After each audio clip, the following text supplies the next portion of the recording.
अस्सलाम वालेकुम। आज जो हम नावल पढ़ने जा रहे हैं वो है मैं माही माही कूकदी, जो कि तहरीर है हुमा कोकब बुखारी की। चलिए शुरू करते हैं इसकी किस्त नंबर 6। नावल शुरू करने से पहले मेरी आप सबसे रिक्वेस्ट है कि अगर आपने अभी तक मेरे चैनल को सब्सक्राइब नहीं किया तो प्लीज़ इसे सब्सक्राइब कर दीजिए। साथ ही बेल आइकन को भी प्रेस करें ताकि हर नए आने वाले नावल की अपडेट आपको मिलती रहे। वीडियो को लाइक किया करें, साथ ही कमेंट भी ज़रूर किया करें ताकि हमारे चैनल की रेटिंग अच्छी हो सके। चलिए शुरू करते हैं। हैदर अली ने भी इसका मकसद समझकर ऊँची आवाज़ में जवाब दिया आ, और आगे की तरफ चल दिया। हमीदा कमरे में मुड़ने के बजाय इन औरतों की तरफ बढ़ गई थी, जो इनके ख्याल में कनसुइयाँ ले रही थीं, ताकि उन्हें तसल्ली दिला सके कि कागज़ का जो टुकड़ा उसने हैदर अली के हवाले किया है, उस पर लाहौर से मंगवाए जाने वाले कपड़ों के नाम और रंग लिखे हुए थे। हैदर अली तेज़ तेज़ चलता हुआ मर्दाने में पहुंचा। वो जानता था कि रजब अली और अच्चू की खबर बाबा जान को दे दे, फिर इत्मीनान से गोरी का रुका पढ़े। दिल तो चाह रहा था कि एक लम्हे की ताख़ीर के बगैर रुका खोल ले, लेकिन अच्चू वाला मामला अहम था। वो जानता था कि रजब अली माफ़ करने या रियायत देने के कायल नहीं, चाहे बात कितनी ही छोटी क्यों ना हो। फिर पता नहीं अच्चू से ऐसा कौन सा कसूर सरजद हो गया, जिसकी पादाश में वो कोड़े से पिट रहा था। जिस वक्त वो बरामदे में पहुंचा, तब तक रजब अली कार्रवाई मुकम्मल कर चुका था और मुंशी अपने बेटे को सहारा दिए बाहर ले जा रहा था। आओ आओ अली, कहाँ से आ रहे हो? उसे देखकर रजब अली के चेहरे पर खुशगवारी फैल गई। हैदर अली ने कोई जवाब नहीं दिया। उसकी निगाहें अच्चू पर टिकी हुई थीं, जिसके सफ़ेद कपड़ों पर ताज़ा खून के बेशुमार छींटे थे। वो कदावर जानदार मर्द था। सूरज की रोशनी में उसके स्याह बाल चमक रहे थे। उसने मुड़कर उनकी जानिब देखा। इन आंखों में जहर था। फिर वो फाटक से बाहर निकल गया। कहाँ गुम हो? रजब अली की आवाज़ उसे सोच के समंदर से बाहर लाई। कहीं नहीं, वो बोला। आपसे ज़रूरी बात करनी थी। अगर मुमकिन हो तो अंदर चलते हैं। अंदर? वो कुछ सोचकर बोला। यही बात कर लेते हैं, क्या ख्याल है? जैसे आपकी मर्जी। रजब अली ने मुलाजिमीन को हाथ से बाहर जाने का इशारा किया, फिर उसकी तरफ मुतवज्जा हुआ। बैठो। वो दोनों आरामदेह कुर्सियों पर बैठ गए थे। तुम्हारी ज़रूरी बात यकीनन तुम्हारी गोरी के मुतालिक होगी, उसने शगुफ्तगी से कहा। मुझे बाबा जान ने भेजा है, वो बोला था। कुछ देर पहले उन्हें इत्तला मिली कि आप मुंशी के बेटे को बुरी तरह पीट रहे हैं। इन्हें किसने बता दिया? वाज़ेह तौर पर उसे यह बात पसंद ना आई थी कि कोई पीर साहब से उसकी शिकायत करता। पता नहीं, अली जान पूछकर अनजान बन गया था। मुझे उन्होंने हुक्म दिया कि आपसे जाकर असल बात पता करूं। मैं खुद उन्हें बता दूंगा, उसने लापरवाही से कहा। ऑल राइट, तुम सुनाओ, तुम्हारी गोरी का क्या हाल है? वो बीमार थी, इसीलिए मुलाकात ना हो सकी। शायद अब हो जाए। चलो अच्छा हुआ तुम्हें ऐसी लड़की मिल गई जिसने मंतर पढ़कर तुम्हें जकड़ लिया, तुम्हारे पाँव ज़मीन से बांध दी। खुशकिस्मत होते हैं वो लोग जिन्हें एक दूसरे से मोहब्बत होती है। पता नहीं, मेरे ख्याल में तो वो खुशकिस्मत होते हैं जिन्हें मोहब्बत मिल जाती है। तुम इतने नाउम्मीद क्यों हो? मैं नाउम्मीद कभी नहीं होता। सिर्फ ये सोच रहा हूँ कि वो कौन सा तरीका है जिससे सांप भी मर जाए और लाठी भी ना टूटे। तुम खामखा फिक्रमंद हो। फौजी अगर तुम्हारे रास्ते का बदतर ही है तो इसे ठोकर मारकर अपनी गोरी की तरफ बढ़ जाओ। किसी में इतनी जुर्रत नहीं कि वो तुमसे इस सिलसिले में सवाल जवाब कर सके। इसमें परेशानी की क्या बात है? वो इंसानी रजब अली की सूरत देखता रहा। आप आप नहीं समझेंगे, बिलाखिर उसने कहा। जिससे इंसान मोहब्बत करता है उन्हें सब कुछ दे देना चाहिए। मैं माजी की मोहब्बत में बंधा हुआ फौजिया को इनकार करके उन्हें दुख नहीं दे सकता। फिर गोरी है जो मेरे लिए सब कुछ है, उसे बटी हुई तनहा जिंदगी देना मुझे किसी सूरत गवारा नहीं। तुम्हारी अपनी सोच तुम्हारे लिए परेशानी पैदा कर रही है, वरना ये ऐसा मसला तो नहीं जिसे हल ना किया जा सके। मर्द बनो मर्द। तुम सख्त से सख्त फैसला कर लो, तब भी किसी को मजाल नहीं होनी चाहिए। हैदर अली हंस पड़ा।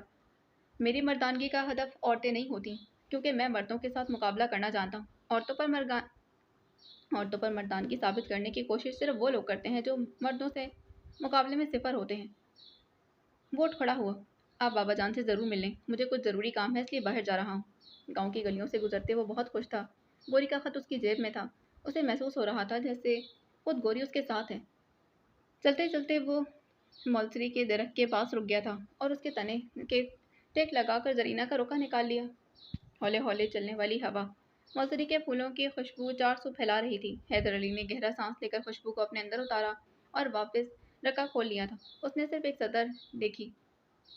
पुराने कुएं के पास जब सब सो जाएं, वो खिल उठा और बेख्तियार गोरी की तहरीर को चूम लिया था। दरख्त के ऊपर एक पिपिया बोला और फड़फड़ाता हुआ नीले आसमान की वसतों में गुम हो गया था। मखमूम पिपिया के भटका हुआ शायर जो पूछता फिरता है, कहाँ है तू, कहाँ है? हैदर अली आसमान की वसतों में उसे खोजता हुआ गुनगुनाया था। गोरी से मिलने के ख्याल नहीं, उसमें ताजगी भर दी थी। نے एक मर्तबा फिर मुलायम गुलाबी कागज़ पर लिखी वो एक सतर पड़ी थी। कागज़ को इसी तरह तय किया और गुनगुनाता वापस चल दिया। खेतों के दरमियान बनी हुई पगडंडियों और गांव की तंग गलियों से गुजरते हुए खुश दिली से गुनगुना रहा था। आज सारी दुनिया अच्छी लग रही थी, यहाँ तक कि सूरज की हिद्दत भी नागवार महसूस नहीं हो रही थी। पुराने कुएं के करीब पहुंचकर वो कुछ देर के लिए रुका और खुश दिली से हंस दिया। ये कुआं कब का मतरूक हो चुका था। बहुत बूढ़े से बरगद की जटाओं ने कुएं पर साया फैलाया हुआ था। कुएं के इर्द गिर्द मेले का सा समा था। खेतों में काम हो रहा था। कुछ लड़के बेकार इधर से उधर फिर रहे थे। बच्चे साइकिल के पहिए में लकड़ी फंसाकर उसे भगा रहे थे।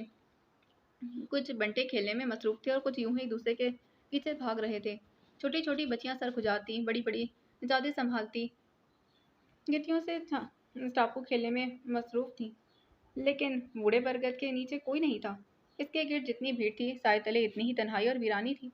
हैदर अली ने आगे बढ़कर कुएं में झांका, लेकिन उसे अंदर अंधेरे के सिवा कुछ भी दिखाई न दिया। बरगद ने पहले ही उस पर साया कर रखा था। पत्तों से छनकर आती सूरज की रोशनी कुएं की तह तक पहुंचने से पहले ही दम तोड़ देती। वो पलट आया। वक्त था कि गुजरने का नाम न ले रहा था। हैदर अली गोरी से मिलने के लिए जितना बेचैन था, घड़ी की सुइयां उसी कदर सुस्त रफ्तारी से चल रही थी। कमरे के दरवाजे पर दस्तक हुई। आ जाओ, उसका जाती खिदमत गुजार अंदर चला आया। शाह साहब, आपको अंदर जनान खाने में बुलाए के। वो उठ खड़ा हुआ। बुलावा मेहरुन्निसा ने भेजा था। वो उसके कमरे में चला आया। ज़ेबुन्निसा भी वहीं बैठी थी। तुम ज़ेबी और माजी से मिलकर चले जाते, मेरे पास नहीं आते, मेहरुन्निसा ने शिकवा किया। आप मुझे बुला लिया करें ना, जैसे आज बुला लिया। वो खुश दिली से हंस पड़ा। यानी मेरे बुलाने से आओगे, खुद से नहीं। आपा, आपसे तो बहुत डर लगता है मुझे। याद है बचपन में कैसे डांटती थी आप, और एक मर्तबा तो कान भी खींचा था, 2 दिन तक दुखता रहा। वो मुस्कुराकर बोला तो मेहरुन्निसा भी हंस पड़ी थी। अब नहीं डांटूंगी, तुम यहाँ मेरे पास आकर बैठो। पहले पक्का वादा करें। वो दूर खड़े खड़े बोला। पक्का वादा है भई, अब आ भी जाओ। वो मनकर सोफे पर उसके करीब बैठ गया। कहें, आज आपको मेरा ख्याल कैसे आ गया? तुम्हारे कान खींचने का इरादा है? मेरे कान? तभी इतने पास बैठा है। वो हंसा था। लेकिन याद है अभी आपने वादा किया। वो वादा था ना डांटने का, कान खींचने से मुतलिक तो कोई वादा नहीं किया। कता जान सकता हूँ अपनी? ये तुम आजकल किन चक्करों में हो? मैं किसी भी चक्कर में नहीं। मेहरुन्निसा ने मसहरी पर बैठी ज़ेबुन्निसा की तरफ देखा, जो सर झुकाए ओढ़नी के पल्लू से खेल रही थी। मेहरुन्निसा की नज़रों के ताक़ुब में हैदर अली ने भी उसकी तरफ देखा। एक लम्हे से भी कम वक्त में वो समझ चुका था कि ज़ेबुन्निसा ने गोरी के मुतलिक सब कुछ मेहरुन्निसा को बता दिया। अब इसे कुछ छुपाने का कोई फ़ायदा नहीं। क्या मेरी खता इतनी ही नाकाबिले माफ़ी क्या मेरी खता इतनी ही नाकाबिले माफ़ी है? उसने बात को मजाक का रंग देने की कोशिश की। इतनी सी गलती पर कान खींचना बहुत ज़्यादा बड़ी सज़ा नहीं होगी। ये इतनी सी गलती है?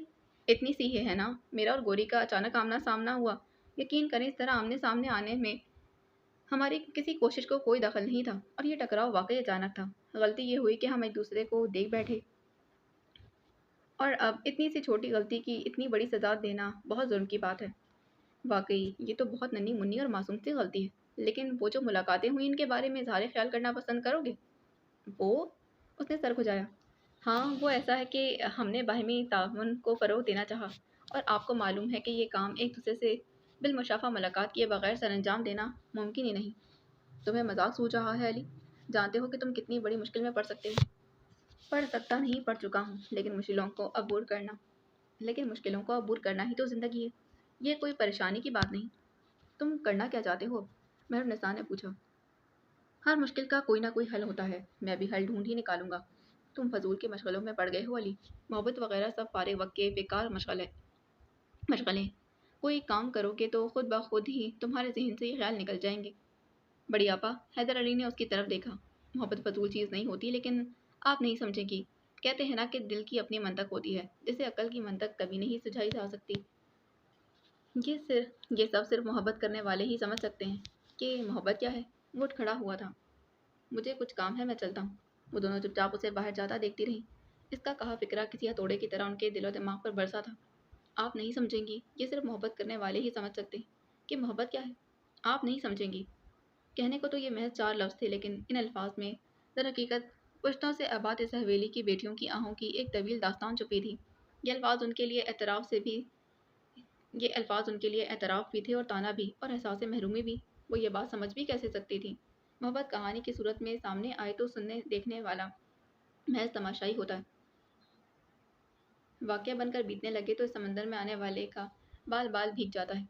یہ محض تماشائی تھیں، پھر کیسے جان سکتی تھیں کہ محبت کے سمندر کے اندر اترنے والے کی کیا کیفیت ہو سکتی ہے؟ دیر تک وہ دونوں گمسم بیٹھی سوچتی رہیں، پھر مہرالنساء نے سر اٹھا کر زیب النساء کی جانب دیکھا۔ مجھے مردوں سے نفرت ہے، شدید ترین۔ زیب النساء نے چونک کر انہیں دیکھا، لیکن منہ سے کچھ نہ بولی۔ انہوں نے کائنات پر قبضہ کر رکھا ہے، مہرالنساء نے ہولے سے کہا۔ غاصبانہ قبضہ؟ پتہ نہیں ہمارے پھیپھڑوں میں اترنے والی ہوا ان کے تابع کیوں نہیں ہے؟ اگر یہ ان کے قبضے میں ہوتی تو ہم اسے بھی حاصل نہ کر سکتے۔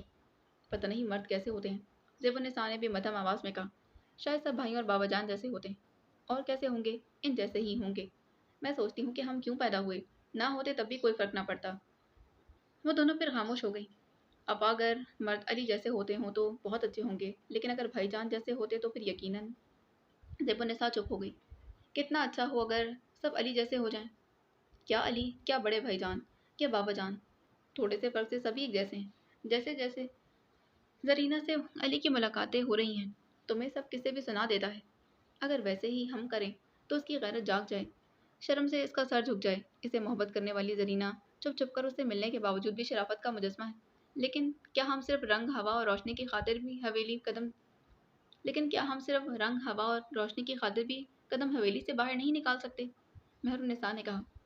سب ایک سے ہیں، ایسا نہیں ہو سکتا۔ ایسا ہی ہے، اس نے زور دے کر کہا۔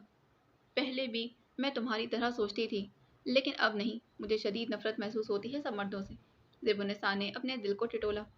وہاں کسی خاص شخصیت کی شبیہ نہیں تھی، لیکن مردوں کے لیے نفرت بھی نہیں تھی۔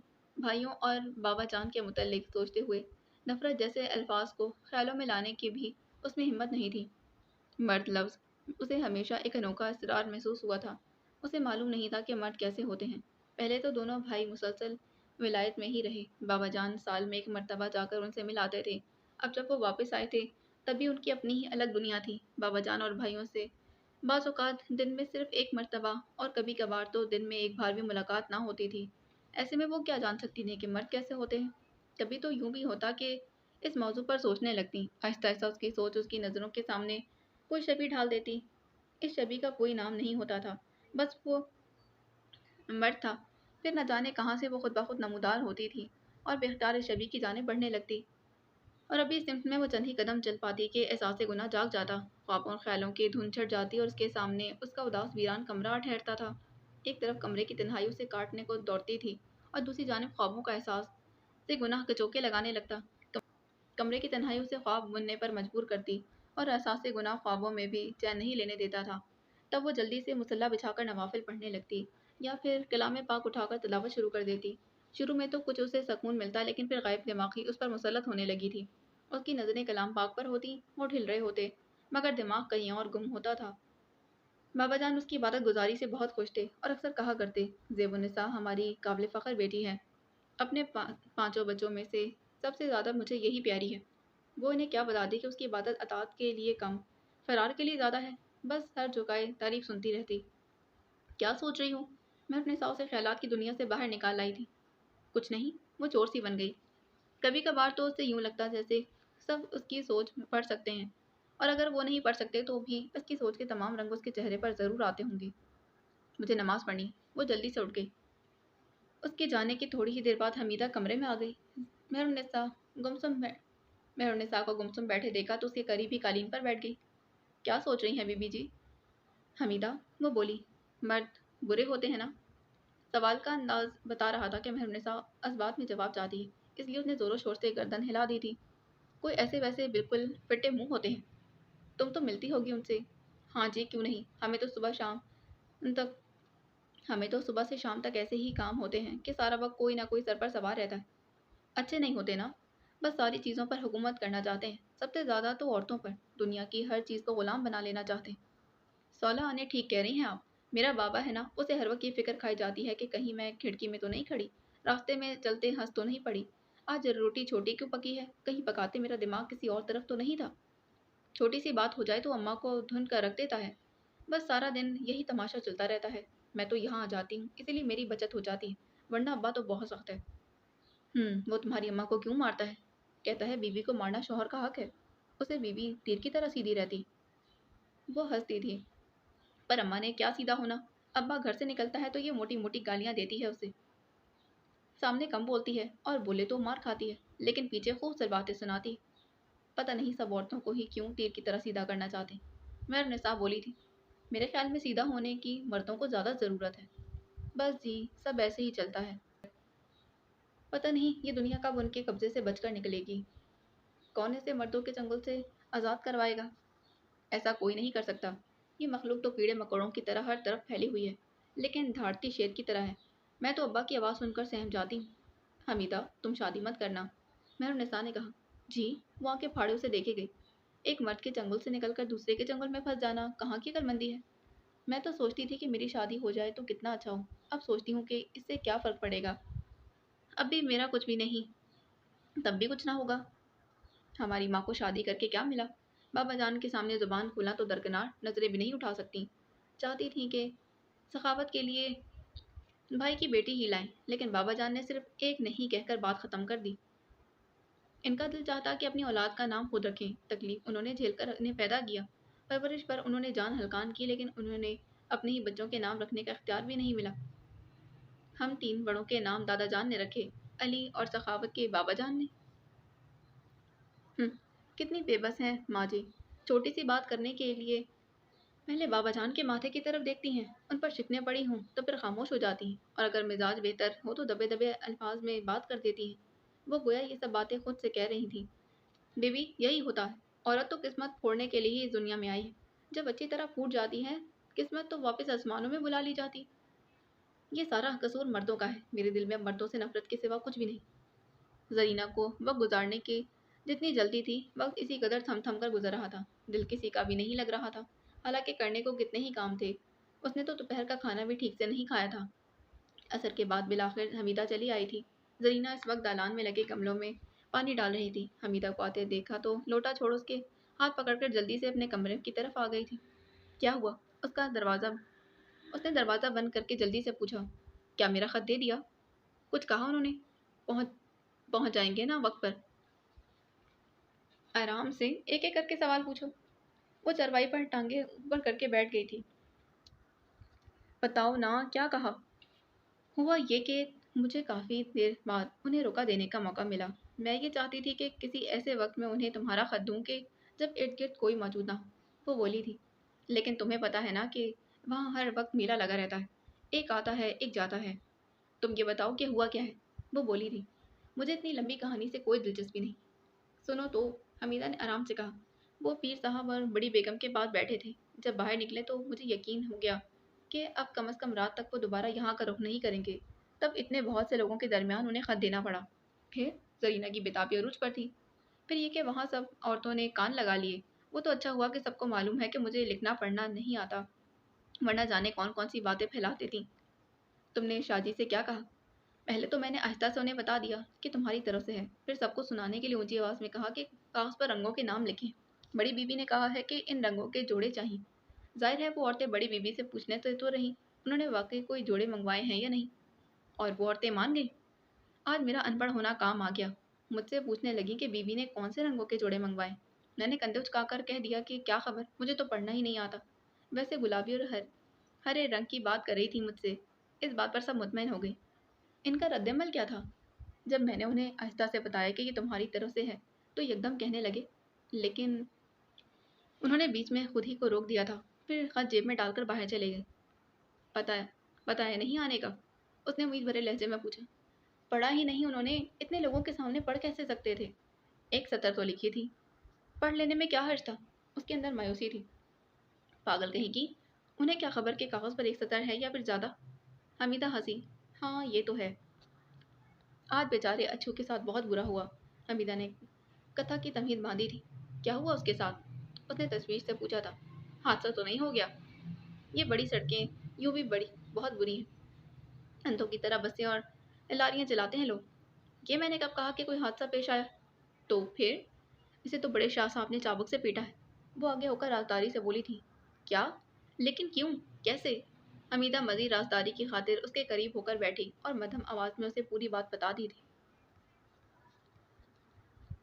नसीम कुछ ही देर पहले लस्सी की गड़ोली लेकर खाला जी के घर से निकली थी। खाला जी उसकी सगी खाला नहीं थी, वो पूरे गांव की ही खाला जी थी।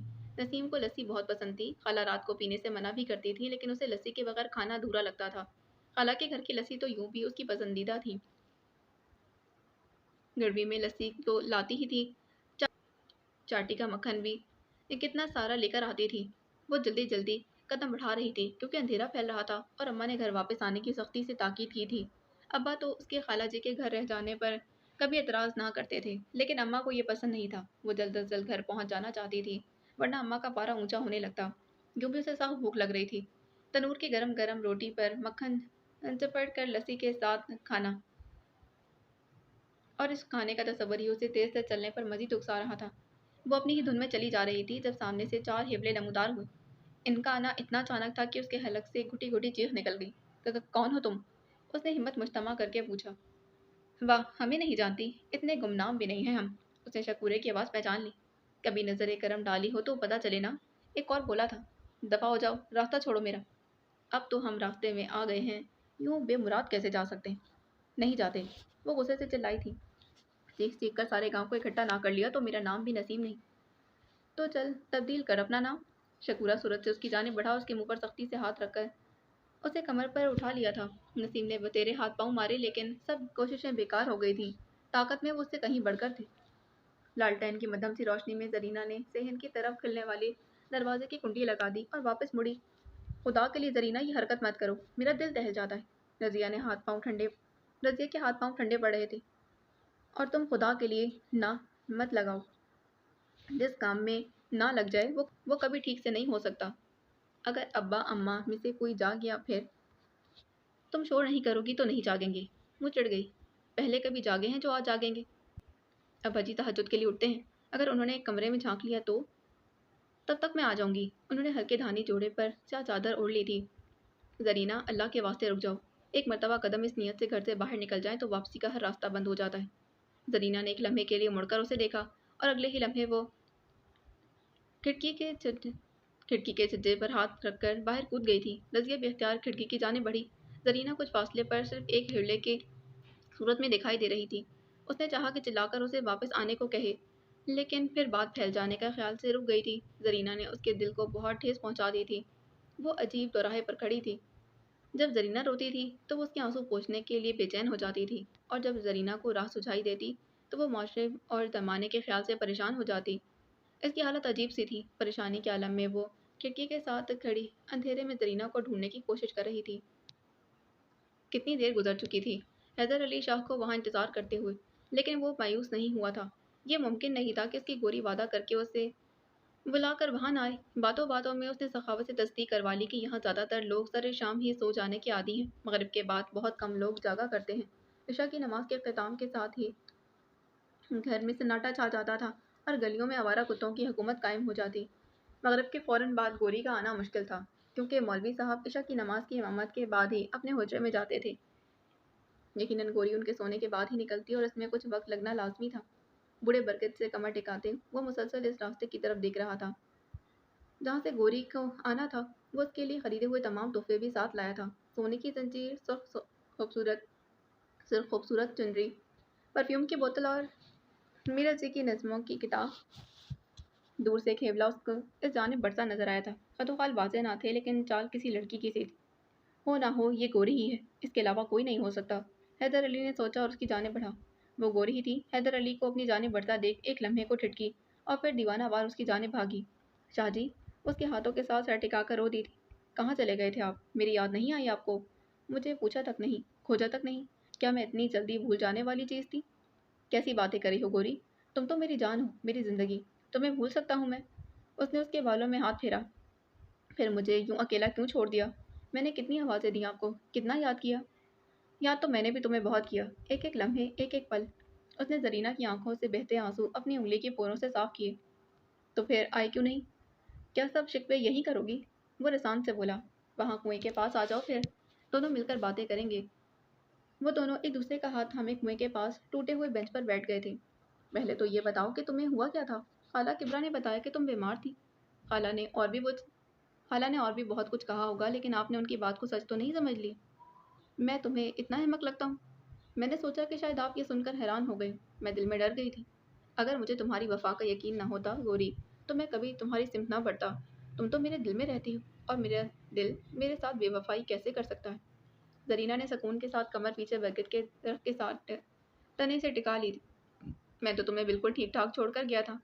یہ ضرور ہے کہ مجھے اچانک لاہور جانا پڑ گیا اور میں تمہیں اطلاع بھی نہ دے سکا۔ اگر مجھے ذرا سی بھی خبر ہوتی کہ ہجر کے یہ لمحے اتنے طویل ہو جائیں گے تو یقین کرو کہ میں کبھی بھی لاہور نہ جاتا۔ حیدر علی نے کہا، وہاں بھی یہ خیال مسلسل مجھے ستا رہا کہ گاؤں میں میری گوری میرا انتظار کر رہی ہوگی۔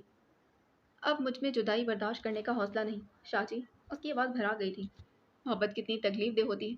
اپنے لیے تو انسان کی صرف ایک زندگی اور ایک موت ہوتی ہے، لیکن اپنے پیاروں کے لیے اسے کتنی مرتبہ مرنا جینا پڑتا ہے۔ اچھا یا برا ہر وقت بالآخر کٹ ہی جاتا ہے۔ اس نے زرینہ کا سر اپنے کندھے کے ساتھ ٹکا لیا۔ اللہ تعالیٰ کا شکر ادا کرو کہ جدائی کا یہ وقت بھی ختم ہوا۔ ابھی کہاں ختم ہوا؟ وہ ہولے سے بولی تھی، یہ سب صرف دل کو تسلی دینے کی باتیں ہیں۔ تم کیوں فکر کرتی ہو؟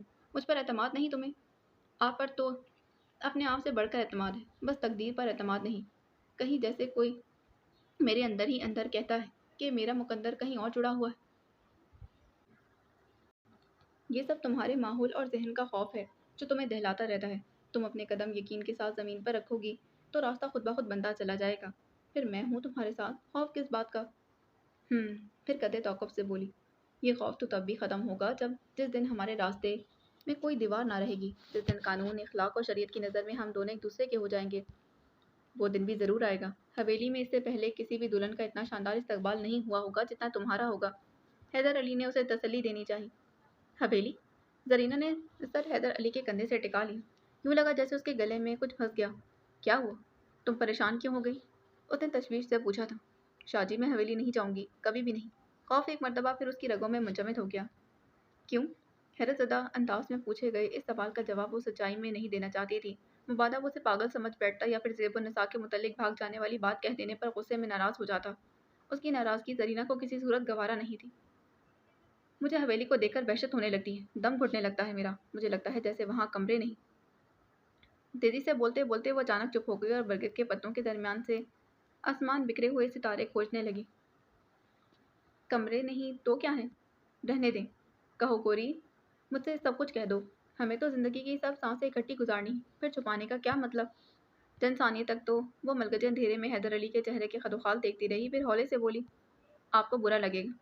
تمہاری کوئی بات مجھے بری نہیں لگ سکتی۔ تم مجھ سے وہ سب کہہ دیا کرو جو تم کہنا چاہتی ہو۔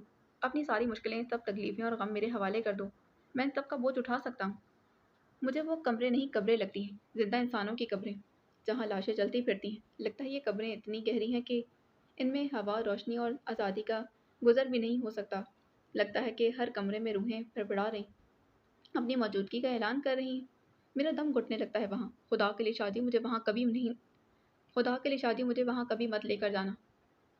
میری خوشی تمہاری خوشی کے ساتھ وابستہ ہے۔ ہم الگ اپنا گھر بنائیں گے گوری، جہاں سب اکٹھے ہوں گے۔ میں بڑی آپا زیبی آپی کو بھی ساتھ لے آؤں گا۔ وہ حویلی میں اتنے بہت سے لوگوں کے درمیان بھی کتنی تنہا رہتی ہیں۔ بس شاہ جی، آپ کو پا لینے کے بعد بس یہی ایک خواہش ہے میری، میں حویلی نہیں جانا چاہتی۔ اس کے علاوہ میری کوئی تمنا نہیں۔ اب بتاؤ کہ اگر تمہارے شکوے ختم ہو گئے ہوں تو میں تمہیں کچھ دکھاؤں۔ آپ مل گئے ہیں تو سب شکوے ختم ہو گئے۔ لاہور جانا مجبوری تھی، لیکن وہاں میں تمہیں بھولا نہیں۔ تم ایک ایک پل میرے ساتھ تھی۔ اس نے گلے کی زنجیر کے نیلے رنگ کی ڈبیا اس کے نرم و نازک گورے ہاتھ میں رکھ دی تھی۔ یہ جدائی کے لمحوں کا مداوع تو نہیں کر سکتی، لیکن تمہیں یہ ضرور بتائے گی کہ تم بھولنے والی چیز نہیں ہو۔ تم تو گوری خوشبو کی طرح ہر طرف میرے وجود کا احاطہ کیے رکھتی ہو۔ یہ کیا ہے؟ اس نے کچھ نہ سمجھتے ہوئے پوچھا تھا۔ تمہارے لیے ہے، کھول کر دیکھ لو۔ دیکھ لوں؟ اچھا۔ اس نے ڈبیا کھولی اور سنہری چمکتی ہوئی زنجیر ڈبیا سے باہر نکالی۔ یہ کیا؟ اس نے اپنی خوبصورت شربتی آنکھیں حیرت سے پھیلائی تھیں۔ یہ تمہارے لیے ہے۔ میرے لیے؟ لیکن اگر میں غلطی نہیں کر رہی تو یہ سونے کی زنجیر ہے۔ اس کے انداز میں جھجک تھی۔ اس سے تمہیں کیا؟ لیکن شاہ جی، یہ بہت قیمتی ہے۔ آج تک میں نے اتنی قیمتی چیز نہیں پہنی۔ وہ تذبذب میں تھی۔ یہ میں تمہارے لیے لایا ہوں گوری، وہ رسان سے بولا۔ ادھر دو مجھے زنجیر۔ اس کے ہاتھ سے زرینہ نے زنجیر اس کے بڑے ہوئے ہاتھ پر رکھ دی۔ حیدر علی نے اپنے ہاتھوں سے چین اس کے گلے میں پہنا دی تھی۔ شکریہ چاچا جی، وہ ممنونیت سے بولی تھی۔ مجھے پوری زندگی کبھی اتنا اچھا اور خوبصورت تحفہ نہیں ملا۔ ایک چیز اور بھی ہے۔ کیا؟ اس نے شوق سے پوچھا۔ یہ؟ حیدر علی نے کھلتے ہوئے سرخ رنگ کی چنری اس کے سر پر رکھ دی تھی۔ کتنی خوبصورت ہے یہ؟ اس نے खुशी से चुनरी को हाथ लगाया। अब ये कमी है। किस चीज़ की? उसने ख्वाबनाक आंखें उठाकर उसकी जानिब देखा। इसकी।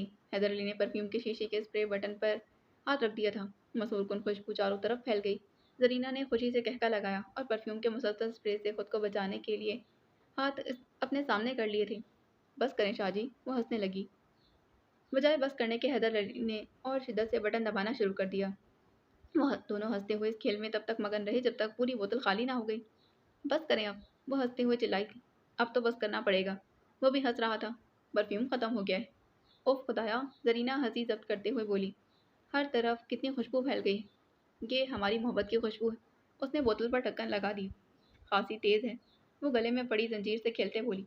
वैसे चाची, 4-5 माह तक यहाँ से गुजरने वाले हर शख्स के कपड़ों से खुशबू जरूर आएगी और पता नहीं हवा के दोष पर कितने घरों तक फैल भी जाए। हवा हर घर में जाती है, लेकिन उसे भेद बता देने में कोई हर्ज नहीं। ये किसी से कुछ नहीं कहती, हैदर अली ने कहा था। वैसे उर्दू के शायरों और मुहावरों को मेरी इस बात से इख्तिलाफ ज़रूर होगा, लेकिन साइंसदान मेरी बात की तायीद करेंगे। अब तो आपको कोई कमी नहीं लग रही ना? वो इंसानियों से बगौर देखता रहा। हाँ, एक और भी है। अब क्या? किताब, वो बोला, बल्कि एक अच्छी किताब। उसने मेरा जी की उसने मीरा जी की नज़्मों का मजमुआ उसके हाथ में थमा दिया था।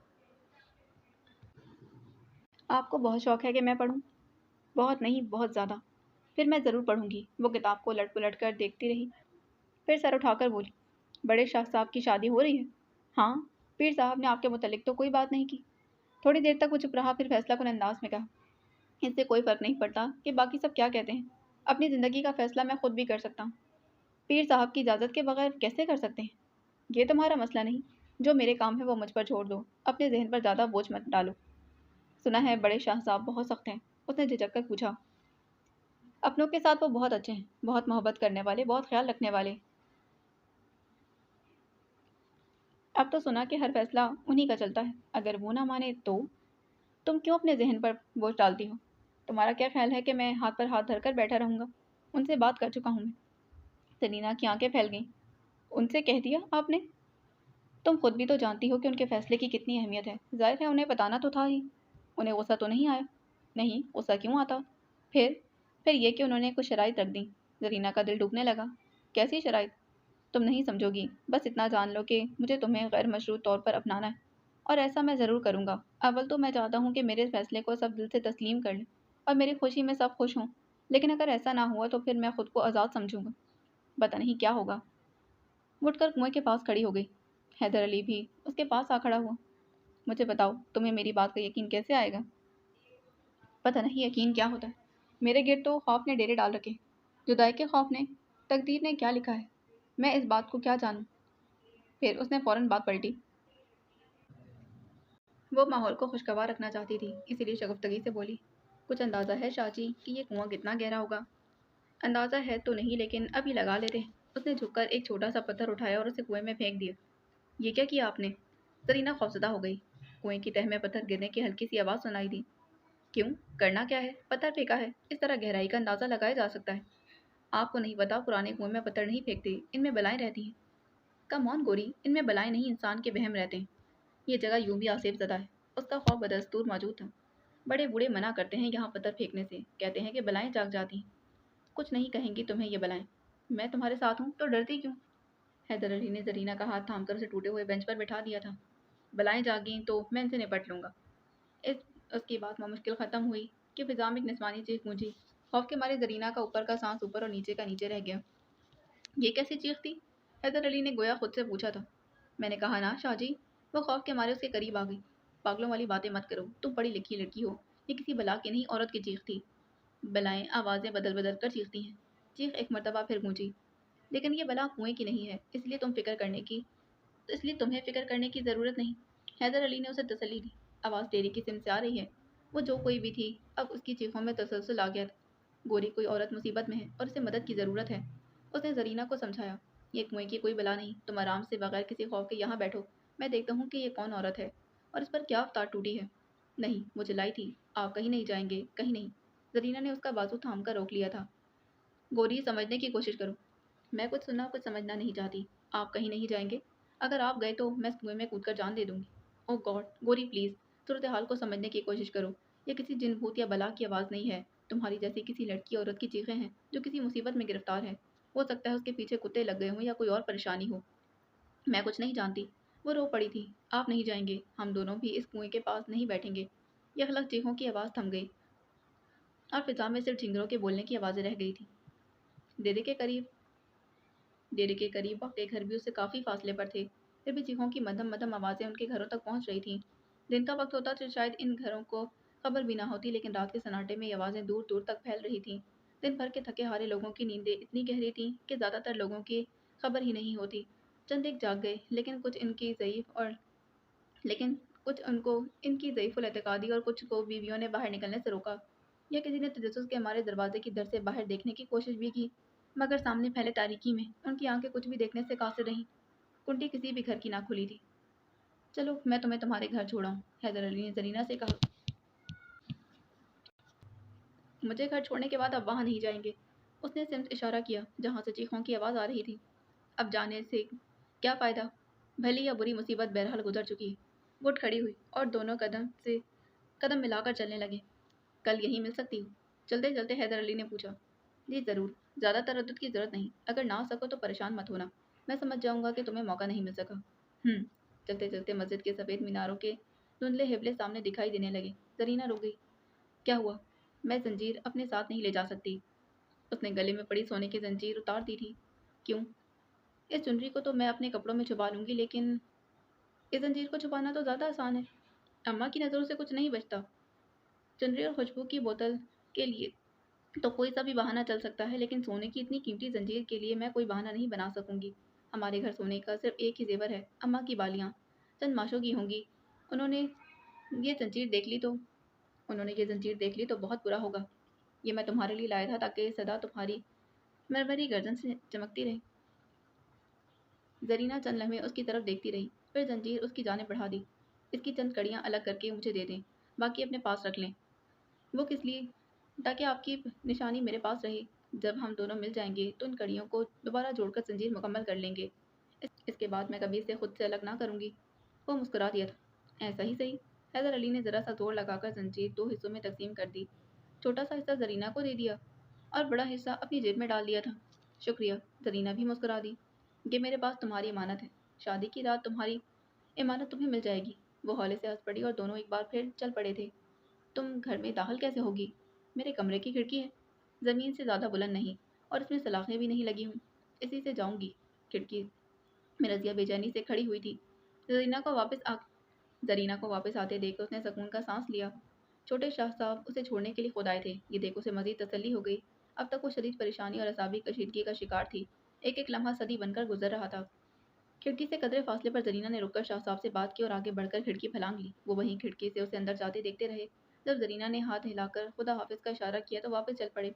जरीना के कमरे में आते ही खुशबू का झोंका भी अंदर आ गया। शुक्र है तुम आ गई। रजिया ने उसे अपने साथ लिपटाकर उसका माथा चूमा था। तुम थोड़ी देर तक और ना आती तो मैं खौफ से मर जाती। पागल हो? वो बिस्तर पर बैठ गई थी। पता है रजिया, आज मैं बहुत खुश हूँ। ये देखो। उसने बंद मुट्ठी खोली। लालटेन की जर्द रोशनी में उसकी नरम हथेली पर गले की जंजीर की चंद कड़ियाँ जगमगा रही थी। ये क्या? ये शाची ने दी है, और ये भी। उसने चुनरी दिखाई। तुम्हारा तो पूरा वजूद खुशबू में डूबा हुआ है। ये महक भी शाजी की बदौलत ही है। उसने परफ्यूम की खाली शीशी उसे दिखाई थी। अम्मा और अब्बा को क्या जवाब दोगी? ये खुशबू सुबह तक तुम्हारे वजूद से अलग नहीं होगी। ये तो मैंने सोचा ही नहीं, लेकिन खैर, मैं कुछ भी बहाना कर दूंगी। मैं तुम्हारी जल्दी वापसी की दुआएं मांग रही थी। मेरे देखने देख मेरे हाथ कितने ठंडे हो रहे हैं। जरीना ने उसके हाथ अपने हाथों में ले लिए थे। तुम घबराओ नहीं। आज तो बड़ा मज़ा। तुम मत घबराया करो। आज तो इतना मज़ा आया। पता है क्या हुआ? उसने जोश के साथ सब बातें रज़िया को बतानी शुरू कर दी थी। नसीम के अब्बा इतना दिन चढ़ाया है, ज़रा बाहर जाकर खाला जी से पता करो कि अब तक क्यों नहीं आए। नसीम की माँ ने कहा था। आ जाएगी, तू क्यों घबराती है? खाला जी की तबीयत ख़राब होगी इसलिए रुक गई होगी। तुमने ही उसे सर चढ़ा रखा है। मैंने कहा भी था कि रात को वहाँ ना रुके, लेकिन तुम बाज ना आए। कह भी दिया कि बेशक रात वहीं रह जाए। कुछ खुदा का खौफ करो, जवान जहान लड़की है। कल कलां कुछ हो गया तो कितनी बदनामी होगी। तुम भी हद करती हो। सारा गांव देखा भाला है, क्या होगा उसे? वो उस तरह तेज करते हुए बोला था। मेरी बात याद रखो। सियाने कहते हैं कि दरांती के एक तरफ दंदाने होते हैं, लेकिन दुनिया के दोनों तरफ یہ سیانا ضرور تمہارا ہی باپ ہوگا۔ کرنے کو اس کے پاس کچھ بھی نہیں تھا، سارا دن حقہ گڑگڑاتا تھا اور فرمان جاری کرتا تھا۔ یا پھر سیانی تمہاری ماں تھی، جب نصیحتوں کی بٹاری کھول لیتی تو نئی سے نئی نصیحتیں مسلسل برآمد ہوتی تھیں۔ خبردار جو میرے ماں باپ کو برا بھلا کہا۔ تمہارے ماں باپ کیا تھے؟ جاہل مطلب، مرتے مر گئے، پر کبھی عقل کی کوئی بات نہ کی۔ دروازہ زوردار آواز میں بجا تھا۔ اس وقت کون سی مصیبت نازل ہو گئی؟ نسیم کا باپ اس طرح چھوڑ کر دروازے کی طرف بڑھا اور کنڈی کھول دی۔ سامنے گاؤں کے بہت سے لوگ کھڑے تھے۔ کیا ہوا؟ خیر تو ہے؟ تم سب بہت پریشان لگ رہے ہو۔ کوئی پریشانی ہی پریشانی تھی۔ کل رات چیخوں سے گاؤں کے در و دیوار لرز رہے تھے۔ کوئی بلا بری طرح چیخ رہی تھی۔ تمہیں نہیں پتہ چلا کیا؟ نہیں۔ وہ ہونکوں کی طرح ان کی جانب دیکھنے لگا۔ گاؤں والوں نے چیخوں کا قصہ خوب بڑھا چڑھا کر پیش کیا۔ کتنی کلیاں لگائی گئیں، کوڑوں کے برسنے کی آوازیں، کتوں کے رونے، یہاں تک کہ زمین کے ہلنے کی شہادتیں بھی سامنے آ گئی تھیں، اور سب سے بڑھ کر یہ کہ پرانے کنویں کے اندر سے خوشبو کی لپیٹیں نکل رہی ہیں۔ چلو چل کر دیکھتے ہیں۔ محسوس تو مجھے بھی ہوا تھا کہ کچھ ہو رہا ہے، نسیم کا باپ جوش سے بولا تھا۔ چرپائی ہلنے کا تو صاف پتہ چلا تھا، پر اس نیک وقت نے کہا کہ زلزلہ آیا ہوگا۔ نسیم کے ابا، تماشا دیکھنے مت کھڑے ہو جانا، جلدی آنا، بلکہ جاتے جاتے خالہ کے گھر سے نسیم کا پتہ بھی کر لینا۔ اس کی ماں اندر سے چلائی تھی کہ سارا کام بکھرا ہوا ہے، کہنا جلدی آ جائے۔ اچھا، نسیم خالہ کے گھر کب ہے؟ ابھی میں انہیں کے گھر سے آ رہا ہوں، ہجوم میں سے ایک نے کہا۔ وہیں اندر ہوگی، تمہیں خبر نہیں ہوگی، اس کا باپ بولا۔ کل شام گئی تھی، ماں نے منع بھی کیا کہ رات وہاں نہ ٹھہرنا، پر میں نے کہا کہ کیا حرج ہے، مگر چاچا وہ تو شام کو ہی وہاں سے چل پڑی تھی۔ میں نے کہا بھی آپا نسیم، میں تمہیں گھر تک چھوڑ آتا ہوں، پر وہ مانی نہیں، کہنے لگی کہ خود ہی چلی جائے گی۔ کیا؟ نسیم کے باپ کے ہاتھوں کے طوطے اڑ گئے۔ لیکن وہ تو رات کو گھر نہیں پہنچی۔ ایک لمحے کے لیے سناٹا چھا گیا، پھر سب اپنی اپنی بولی بولنے لگے۔ نسیم کی ماں بھی گھبرا کر باہر نکل گئی۔ ہاں چاچا، لسی اور مکھن لیتے لیتے اسے دیر ہو گئی تھی، لیکن خالہ جی کے اصرار کے باوجود بھی وہ رکی نہیں تھی، کہنے لگی کہ اماں ڈانٹے گی۔ ہائے میری بچی کہاں گئی؟ اس کی ماں نے اپنے سینے پر 2 ہتھڑ مارے۔ میں دیکھ کر آتا ہوں۔ اس کا باپ بوکھلا گیا، پھر نسیم کا بتانے والے لڑکے کے سر پر چپت رسید کرتے بولا، یہ کمبخت کون سا سچ کہہ رہا ہوگا، تو اندر جا کر بھی خالہ کے گھر دیکھ کر آ۔ اس کے ساتھ سبھی خالہ کے گھر کی طرف بڑھے تھے۔ جس راستے سے گزرے، جس شخص سے ملے، سب کو خبر ہو گئی۔ ہجوم بڑھتا چلا گیا۔ خالہ جی نے بھی وہی بتایا جو اس لڑکے نے بتایا تھا۔ تھوڑی دیر میں پورے گاؤں میں یہ ڈھنڈورا پٹ چکا تھا۔ کبھی کبھار ایسا ہوتا ہے کہ گاؤں کی کوئی لڑکی گھر سے اچانک غائب ہو جائے، لیکن ایسی صورت میں کسی اور گھر سے کوئی لڑکا بھی غائب ضرور ہوتا تھا، اور لوگوں کو معاملے کی تہہ تک پہنچنا مشکل نہیں ہوتا تھا۔ لیکن ایسا پہلی مرتبہ ہوا کہ لڑکی اکیلی غائب تھی۔ گاؤں بھر کے لیے یہ ایک معمہ تھا۔ 1 گھنٹے کی تلاش کے بعد نسیم کی لاش پرانے کنویں کے قریب کھیتوں میں مل گئی تھی۔ میں نے تم سے کہا تھا کہ یہ لاش کنویں میں پھینکنا، اور تم باہر کھیتوں میں پھینک آئے۔ شکور اپنے ماتحتوں پر برس رہا تھا۔ جانتے ہو لاش مل گئی ہے۔ ہم تو وہیں لے جا رہے تھے، لیکن کنویں کے قریب سے خوشبو کی لپیٹیں نکل رہی تھیں۔ ہمارے چھوٹے چھوٹے بچے ہیں اور وہ جگہ آسیب زدہ ہے۔ ہمیں کچھ ہو جاتا تو بال بچوں کا کیا بنتا؟ انہیں کون سنبھالتا؟ مجھے تو لگتا ہے کہ ان میں سے ایک رازداری سے بولا تھا، کل کنویں سے کوئی بلا نکل آئی ہوگی۔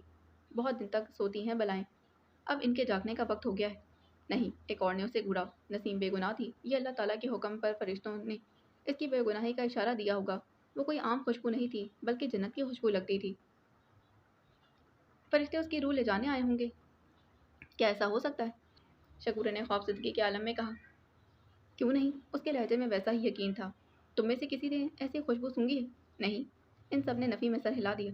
یہ طرح گلاب کی ایسی خوشبو ہے، نہ چنبیلی کی۔ ان کی باتوں نے شکورے کی گھبراہٹ میں مبتلا کر دیا۔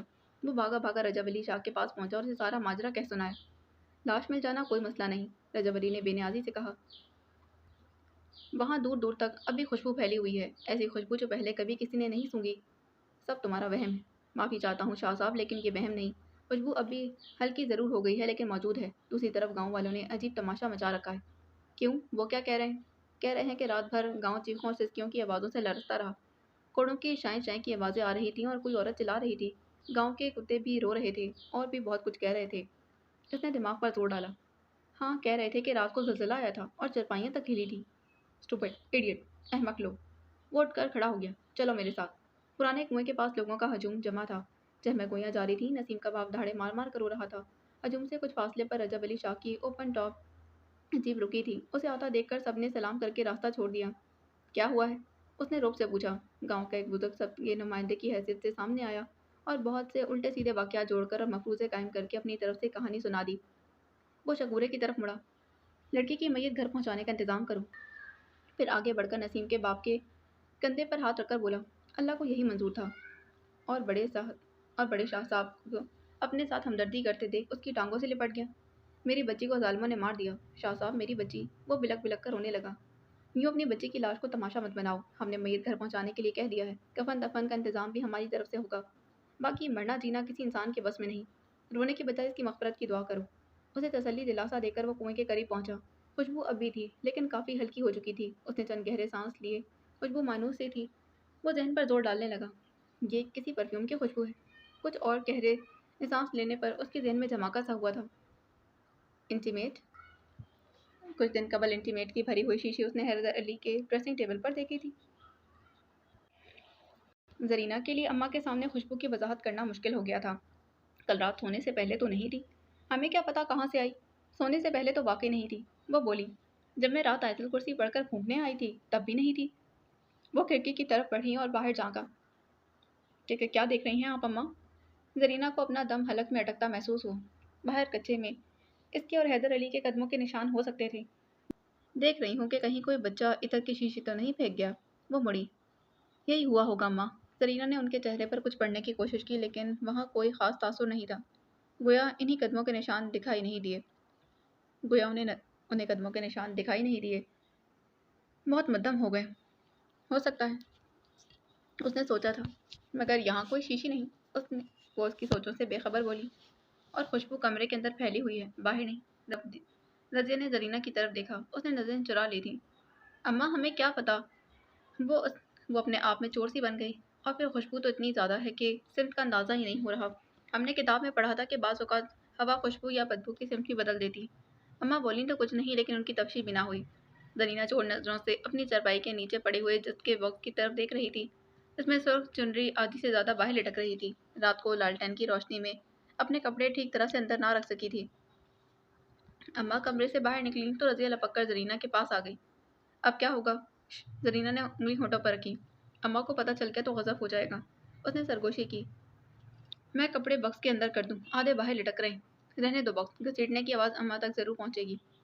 رات کو بھی تو رکھے تھے، باکس نہیں گھسیٹنا پڑا تھا، چارپائی اٹھا لی تھی۔ پگلی وہ رات کا وقت تھا، ابھی ہم چارپائی اٹھا رہے ہوں اور اوپر سے اماں پہنچ جائیں تو؟ ہاں یہ تو ہے۔ اب کیا کروں؟ کسی بھی وقت اماں آ سکتی ہیں۔ رضیہ سوچ میں پڑ گئی۔ ایسا کرو چارپائی پر کروشیا والی چادر ڈال دو، وہ سامنے آ جائے گی تو باکس پر کسی کی نظر نہیں پڑے گی۔ یہ ٹھیک رہے گا۔ زرینہ جلدی سے باہر والی الماری سے چادر نکال لائی تھی۔ لڑکیوں اپنے ابا کے لیے پراٹھا بنا دو، آتے ہوں گے مسجد سے، اماں نے آواز دی تھی۔ اچھا اماں، رضیہ بولی تھی۔ مولوی صاحب مسجد سے آئے تو رضیہ نے جلدی سے ناشتہ ان کے سامنے رکھ دیا۔ ابا جی ناشتہ؟ انہوں نے ہاتھ کے اشارے سے منع کر دیا۔ کیا ہوا، طبیعت تو ٹھیک ہے؟ اماں نے پوچھا تھا۔ ہاں طبیعت تو ٹھیک ہے، پھر ناشتہ کیوں نہیں کر رہے؟ دل نہیں چاہ رہا، وہ بولے۔ آج مسجد میں عجیب و غریب افواہیں پھیلی ہوئی تھیں۔ اللہ خیر کرے، اماں بولی تھی۔ زرینہ ان کے برابر تخت پر آ بیٹھی۔ رضیہ نے بھی پیڑھی گھسیٹ لی۔ جو بھی مسجد میں داخل ہوا اس کے ہونٹوں پر یہی قصہ تھا۔ میں نے تو کچھ سنا نہیں لیکن سب مصر تھے کہ رات بھر گاؤں میں چیخو پکار مچی تھی۔ زرینہ کے اعصاب یکدم کشیدہ ہو گئے۔ رضیہ سر جھکا کر پاؤں کے انگوٹھے کا ناخن کرچنے لگی۔ آوارہ کتے روتے رہے، ان کی بات جاری تھی۔ کوڑھوں کی شائیں شائیں کے آوازیں سنائی دیں اور زمین بھی ہلی۔ کیا ہم اتنے بے ہوش پڑے ہوئے تھے کہ ہمیں خبر نہ ہوئی؟ اماں بولی تھی۔ پتہ نہیں، مجھ تک تو کوئی آواز نہیں پہنچی، نہ ہی زمین ہلنے کا پتہ چلا۔ سب کا خیال ہے کہ یہ پرانے کنویں کی بلاؤں کی کارستانی۔ اللہ خیر کرے، اماں ہول اٹھی تھی۔ مجھے تحقیقات کی خاطر گاؤں والوں کے ساتھ جانا ہے۔ ابا جی ناشتہ تو کرتے جائیں، رضیہ نے کہا تھا۔ گاؤں بھر پریشان ہے، میرے حلق سے نوالا بھی نہیں اترے گا۔ احتیاط رکھنا رضیہ کے ابا۔ ان کے جاتے جاتے اماں نے پیچھے سے آواز لگائی۔ زرینہ اٹھ کر کمرے میں آ گئی، اس کے پیچھے پیچھے رضیہ بھی چلی آئی۔ ایسا سب تو نہیں ہوا تھا، زرینہ نے ہولے سے کہا۔ تم آ گئی تھی، تمہیں کیا پتا؟ یہ سب کسی نے یوں ہی اڑائی ہے۔ بلائیں نہیں چیخیں، صرف ایک بلا تھی، وہ بھی تب جب شاچی نے کنویں میں پتھر پھینکا۔ میں ذرا بھی خیال ہوتا تو کہ وہ یہ کر گزریں گے کبھی بھی کنویں کی گہرائی کے متعلق استفسار نہ کرتی۔ مجھے کیا خبر تھی کہ انہیں یہ بھی معلوم نہیں ہوگا کہ پرانے کنویں میں پتھر نہیں پھینکتے۔ اگر تمہاری اور چھوٹے شاہ صاحب کی بات کھل گئی تو؟ رضیہ بھی ہول رہی تھی۔ کیسے کھلے گی؟ خود سے کھل جائے گی کیا؟ ہمیں کسی نے دیکھا ہے وہاں؟ زرینہ چڑھ گئی تھی۔ वो दोनों बातें कर रही थीं और सहन में एक एक करके गांव की कितनी ही औरतें जमा हो गईं। हर कोई अपने साथ नई बातें और अनोखे किस्से ला रही थी। जब अम्मा तक अजीब व गरीब खुशबू और नसीम के मरने की इत्तला पहुंची तो बेहोश होते होते बची। रजिया, जरीना, वो वहीं से चिल्लाईं। क्या हुआ अम्मा? वो दोनों जल्दी से कमरे से बाहर निकली। अंदर चलो। अम्मा खुद भी पाँव चप्पलों में घसीटकर अंदर की तरफ लपकीं। क्या हुआ अम्मा? उन्होंने दोनों को खामोश रहने का इशारा किया। अल्लाह खैर करे, गांव पर किसी मुसीबत आने वाली है। कल रात कोई कुएं की बला जाग गई है। उन्होंने नसीम को भी मार दिया है। पुराने कुएं के पास से ऐसी खुशबू आ रही थी जो इस दुनिया की लगती ही नहीं। इन दोनों ने एक दूसरे की तरफ देखा। ये सब बलाओं की कारस्तानी है। मेरा दिल हौला जा रहा है। तुम लोगों के कमरे से भी तो अजीब व गरीब खुशबू आ रही है। कहीं बलाओं ने तुम लोगों को ताक तो नहीं लिया? अम्मा की हालत गैर हो रही थी। अम्मा, इंसान को वहम नहीं पालने चाहिए। अच्छी और बुरी तकदीर तो अल्लाह की तरफ से होती है। जरीना ने जल्दी से कहा। अम्मा, आप ख्वामखा फिक्र करती हैं। रजीना रजिया ने भी फौरन उसकी तायद की। मस्जिद अल्लाह ताला का घर होती है। यहाँ इंसान शैतान के शर से महफूज रहता है। अम्मा ने उन्होंने अम्मा की को तसल्ली देने की हद इम्कान कोशिश की थी।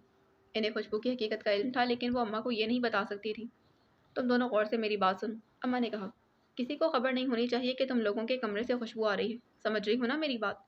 जी अम्मा। उन्होंने इकरार में गर्दन हिला दी। अब कहीं सहेलियों को बता दी ना फिर ना? नहीं अम्मा। मुल्लानी जी, बाहर से एक औरत ने आवाज़ दी। आपको मौलवी साहब बुला रहे हैं। कह रहे हैं कि नसीम के घर पर सादे आएं। मैं जल्दी आने की कोशिश करूंगी। वो बाहर निकलते हुए बोली थी। तुम दोनों अपने कमरे में कुरान पाक की तिलावत करती रहना, और हाँ, पानी पर दम करके कमरे में छिड़क भी लेना। अम्मा के साथ औरतों का हजूम भी नसीम के घर की तरफ चल पड़ा और वो दोनों घर में तनहा रह गई। ओह खुदाया, ये क्या हो गया है? क्या क्या कहानियां बन गई हैं एक छोटी सी बात की। जरीना धम से तख्त पर बैठ गई थी। लेकिन नसीम को क्या हुआ? पता नहीं, सब कह रहे हैं कि उसे बलाओं ने मारा है। मगर वो इतनी रात गए बाहर क्या कर रही थी? तुम मुझे डराने की कोशिश कर रही हो? तुम डर रही हो? रज़िया ने उल्टा सवाल किया। पता नहीं, मुझे लगता है रज़िया कि ये कुछ और गड़बड़ है। कैसी गड़बड़? मैं कुछ समझ नहीं पा रही। शाहजी भी कह रहे थे कि बलाएं बलाएं कुछ नहीं होती। बलाएं होती हैं या नहीं, लेकिन जरीना तुम आज बाहर मत जा। मेरी फिक्र छोड़ो। वो उठ खड़ी हुई। ओफो, अभी तक घर की सफाई भी नहीं हुई। मैं जल्दी से झाड़ू लगा दूं। नसीम की मौत पर गांव भर में चहमगोइयां जारी थीं। जितने मुंह उतनी बातें। किसी का ख्याल था कि उसकी मौत में पुराने कुएं की बलाओं का हाथ और कोई इस बात पर मुसर था कि अल्लाह ताला की तरफ से क़यामत के आने का इशारा है। तभी वहाँ अजीब और अनोखी खुशबू फैली हुई है। गांव भर के बच्चे, बूढ़े, जवान और औरतें नसीम के घर जमा थे, सिवाय एक शख्स के, अच्छू, जो अपने कमरे में चरपाई पर चित लेटा छत पर लगे शदीरों को घूर रहा था। हित तक सबकी तौहीन और जिल्लत का एहसास उसके वजूद के एक एक रेशे को स्थिराइत कर चुका था। उसकी रगों में लहू बनकर दौड़ रहा था। उसे यूं महसूस हो रहा था जैसे उसका पूरा वजूद बेलिबास हो गया हो, और सारा गांव, ये ज़मीन, आसमान, दरख्त और सब्ज़ा ज़मीन पर रेंगते कीड़े मकोड़े, उदकती चिड़ियाँ, दो टांगों में दबा कर दौड़ते हुए कुत्ते, रेहट के गिर्द घूमते बैल, सबके सब उस पर हंस रहे हों, उसका मजाक उड़ा रहे हों, उंगली उठाकर उसकी तरफ इशारा कर रहे हों। उसे लग रहा था कि उसका दिमाग फट जाएगा, उसका वजूद टुकड़े टुकड़े होकर फिजा में बिखर जाएगा। अच्छू, माँ ने कमरे के दरवाजे में खड़े होकर पुकारा। वो वैसे ही छत पर नजरें जमाए रहा। अच्छू बेटा, कुछ खा पी ले, उसने अंदर आकर मिन्नत भरे अंदाज में कहा। उसके वजूद में फिर भी कोई हरकत ना हुई। कुछ तो बोल अच्छू, उन्होंने उसे झंझोड़ डाला। कुछ तो बोल। अच्छू के दिमाग में एक साथ बहुत से धमाके हुए। जमीन, आसमान और उसके दरमियान की सब चीजें तलपट हो गई। बेशुमार स्याह कुड़े लपलपाते हुए उसकी तरफ बढ़े, लेकिन उसके करीब पहुंचकर वो सांपों में बदल गए। दो शाखा जबानों वाले सांप। कुछ तो बोल अच्छू, कुछ तो बोल। माँ उसे झंझोड़ कर थक गई तो बेख्तियार हो पड़ी। उसने नजरें घुमाकर आंसू बहाती माँ की तरफ देखा। रजब अली शाह के लिए उसके दिल में नफरत की शदीद लहर उठी थी। क्या बोलूँ माँ? उसके होंठ हिले थे। क्या बोलूँ? मेरा जिस्म जख्मी नहीं हुआ, रूह घायल हो गई है। मेरा तो मान टूट गया है। अच्छू के अब्बा, अम्मा चिल्लाई, जल्दी आओ। अच्छू बोलने लगा है। मुझे भागा भागा आया। अच्छू बोलने लगा है तो तूने यही कहा है ना? हाँ हाँ। अच्छू, अपने अब्बा से बात करना, वो मिन्नत भरे अंदाज में बोला। वो मिन्नत भरे अंदाज में बोली थी। अच्छू उठ बैठा। मैं ख़त्म कर दूंगा सब कुछ, जिंदा नहीं छोड़ूंगा रजब अली शाह को। उसकी आवाज़ सरगोशी से बुलंद नहीं थी। इसकी बात सुनकर मुंशी के हाथों के तोते उड़ गए। ना बेटा ना, ऐसा नहीं कहते। फिर भराई हुई आवाज़ में बोला, तूने मेरी बात मान ली होती तो काहे को ये दिन देखना पड़ता। कितना कहा कि 2 कौड़ी का जानवर वापस कर दे, तुझसे ज़्यादा कीमती तो नहीं था वो। कुछ फ़ायदा हुआ तेरे अड़ने का? क्यों देता मैं अपना राजा उसे? अच्छू चिल्लाया था। वो कौन होता है मेरे राजे को मुझसे जुदा करने वाला? आप अपनी औलाद किसी के हवाले कर सकते हैं। मुझे या सलीम को मालिकों के कहने पर कहीं फेंक सकते हैं। राजा मेरा बेटा है, मेरी औलाद है, मेरा दोस्त, साथी, गमगसार, सभी कुछ तो राजा है। मैं क्यों अपने सब रिश्ते खो देता? और वो सांप जैसी जुबानें रखने वाले लोग, ये गांव वाले, क्या मैं मर गया था कि सारी शाम आंगन में बैठे आप दोनों को दिलासा देते रहे? उनकी जुबानें और बात कर रही थीं और आंखें, और वो तसल्ली देने नहीं तमाशा देखने आए थे। ये देखने आए थे कि गांव का सबसे बड़ा शहज़ोर किस तरह अपने जख्म चाट रहा है। उसकी पीठ जो मकर और फरेब से ज़मीन के साथ लगी थी, इसका नज़ारा करने आए थे वो सब। मुझे नफरत है इन सब से। अख थू, मुझ पर रहम करो अछू, मेरे बुढ़ापे पर रहम करो। मेरे बाजुओं में और बोझ उठाने की सकत नहीं है। इतना इतना बार न डाल मेरे ऊपर। मुझे की आंखें डबडबा गई। औलाद माँ बाप के बेरूह जिस्म देख सकती है, लेकिन माँ बाप के वजूद को इसी दिन दीमक लग जाती है जिस दिन उन्हें औलाद के बेरूह जिस्म देखने पड़ जाएं। मैं तेरे आगे हाथ जोड़ता हूँ, हमारे बुढ़ापे पर रहम कर। रजब अली शाह के लिए उसके दिल में नफरत की एक और लहर उठी, पहले से ज़्यादा शदीद। उसने मुठ्ठियां भींचकर अपने जज्बात इतदाल पर लाने की कोशिश की और बमुश्किल बोला था, तो फिर अब्बा, कभी मुझे बोलने के लिए ना कहना। मेरी नफरत मुझे कुछ और बोलने नहीं देती। ये सब क्या हो रहा है रजब अली? पीर साहब गुस्सा परेशानी में मुब्तला थे। क्या बाबा जान? उसने यूं कहा जैसे किसी बात की खबर न हो। रजब अली, तुम वारिस हो इस गद्दी के, तुम्हें खबर होनी चाहिए कि यहाँ क्या हो रहा है। आप ना हक परेशान हो रहे हैं। गांव वाले तो जाहिल हैं और न जाने क्या क्या बक रहे हैं। इनकी बातों पर कान धरने की जरूरत नहीं। कान धरने की जरूरत नहीं है कैसे?